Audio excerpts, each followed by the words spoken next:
video. All right, we got another update with the Tekashi 6ix9ine situation. I know y'all love hearing about this, so let's update the people.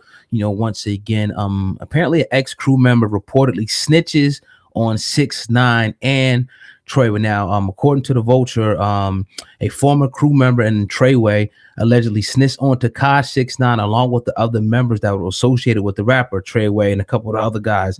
Now, Assistant U.S. Attorney Michael Longyear revealed that a confidential informant captured recorded moments that are going to be used against the Brooklyn rapper in court.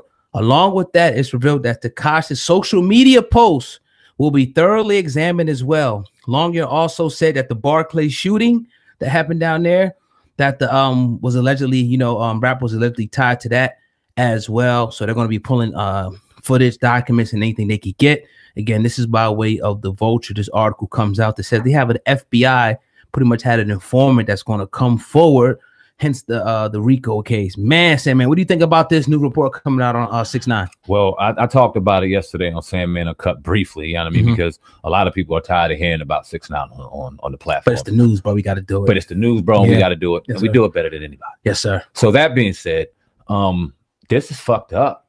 Loyalty is nowhere in this situation. Loyalty is nowhere when it comes to the quote unquote streets in 2018. It's just a different breed, a different era that we live in. And we heard the tirade. I don't know if you heard this, that Treyway or Shot, excuse me, threw out in the courtroom today. He had a real good quote. He stirred up some stuff in the courtroom. And, let him know. Yeah. You know what I mean? I got to bring that up because I really don't even remember quoted what he said. Right. But I think he said something like, we don't bank, we don't fold, it's Treyway. You know what I mean? Pretty much saying like, look, you know what I mean? I don't care what situation we're in. I'm not snitching. We ain't talking. I'm going out like a G, as we said, what the street code's supposed to be. And, people kind of got on you a little bit, not a lot, about kind of giving 6ix9ine a little bit of a pass, saying that he kind of should just, whatever. It's no really loyalty. But, the street code says different. Yeah, absolutely. I couldn't agree more. Yeah. But when you got your lawyer in the forefront saying, one, you ain't a gangster and you don't even know these dudes, what are you setting this shit up to do? To get free? Yeah. You know what I mean? You don't want to sit in a situation where you about to potentially get your stuff took in jail for years and years to come. He's scared. And I'm not saying it's right or it's wrong, but you can't throw the loyalty and you can't throw the street at me when people in the street right now are throwing money online, when they throwing guns, when they throwing this and promoting this. When was that ever in the code? Promoting your own shit and telling on yourself. I'm not sitting with the real ones aren't.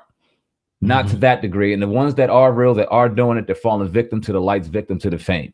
6ix9ine maybe falls in between. Who knows? We didn't say he was going to snitch. We said what he should do based off of what's going to happen with him. And lo and behold, whether he does it or he doesn't, he's fucked anyway, because it was an implant in there anyway. And they probably got conversations, whether those be him just running his mouth and never really being involved. If he said it, it's incriminating him now. Social media bit him on his ass like we told people it would.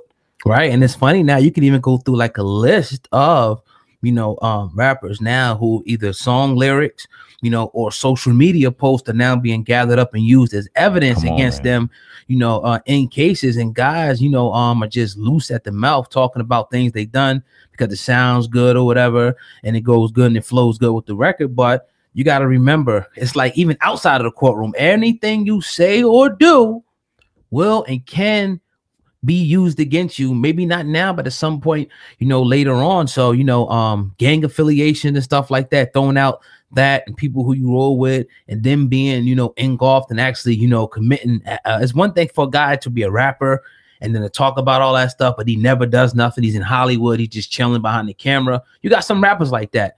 But you got stuff that's going on where they can point the camera. They got wiretaps. They got evidence. They got all this different thing that say, look, this dude is really doing what he says. You can't hide behind, I'm just an entertainer. I'm just a little kid. I was influenced by these gangsters. The FBI has evidence. And that's one thing we know we're not really dealing with. This is the feds. This ain't the state case. Come on, man. This is shit that's going to stick. Stay. They got stuff that, usually they take years and years to investigate you.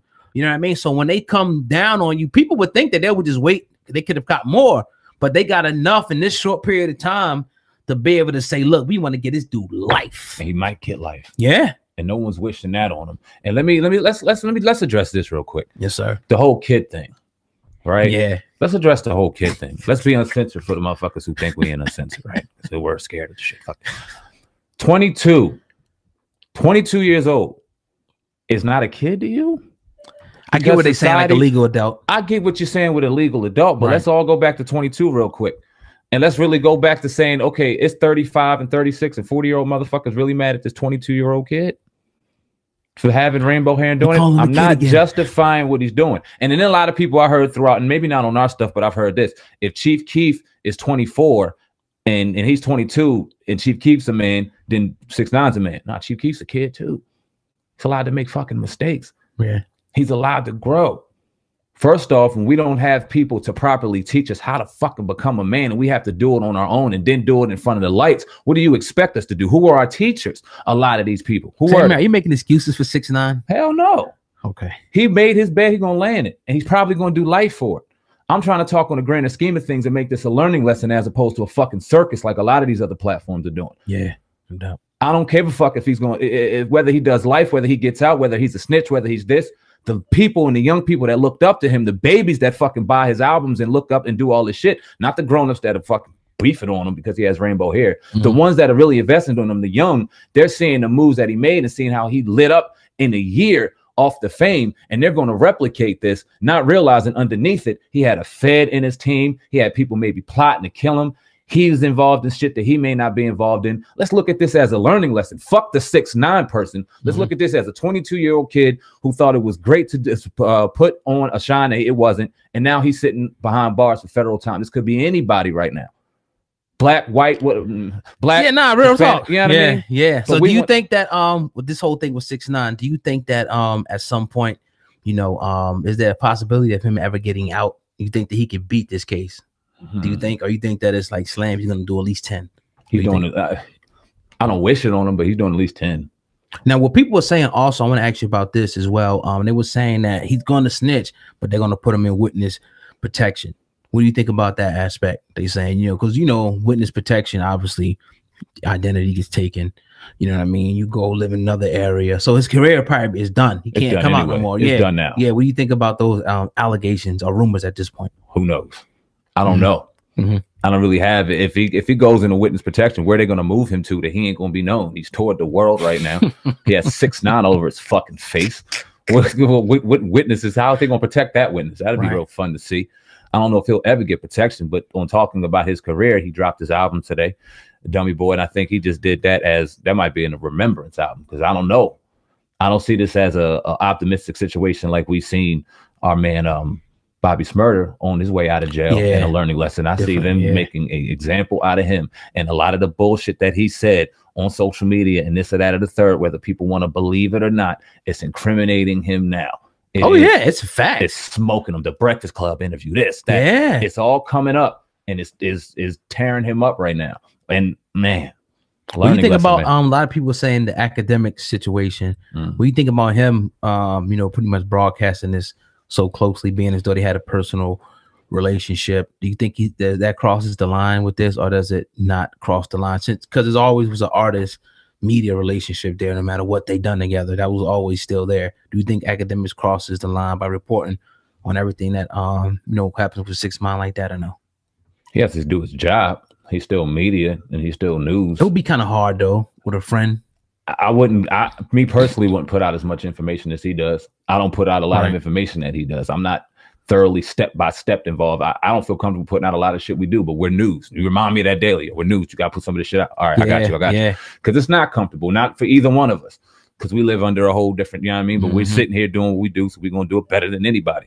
That being said, academics, he is busy on Tekashi every step of the way. He also alluded to him possibly having an interview with Shotty. They reached out. He didn't want to do it. Wow, really? Yeah, he didn't want to do it because he didn't want to do it without their lawyer involved. So people are trying, it seems like he's trying to distance himself while still keeping involved in the situation. And you hear a lot of people with their gripes on academics and things like that. My only response to them is, if you don't like them so much, why do you listen and why do you watch? Right. That's all I can say. Like, exactly. If you continue to gas him, then he's going to continue to do what he's doing.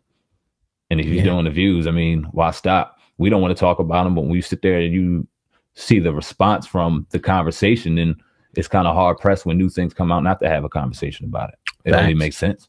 Yeah, no doubt, man. But you're tuned into the Uncensored Truth podcast with your brother, Oh God. and Sandman from Viral Hip Hop News sitting over there. Everybody listening on YouTube, I need y'all to do me a favor, hit the like button and make sure that you share this video.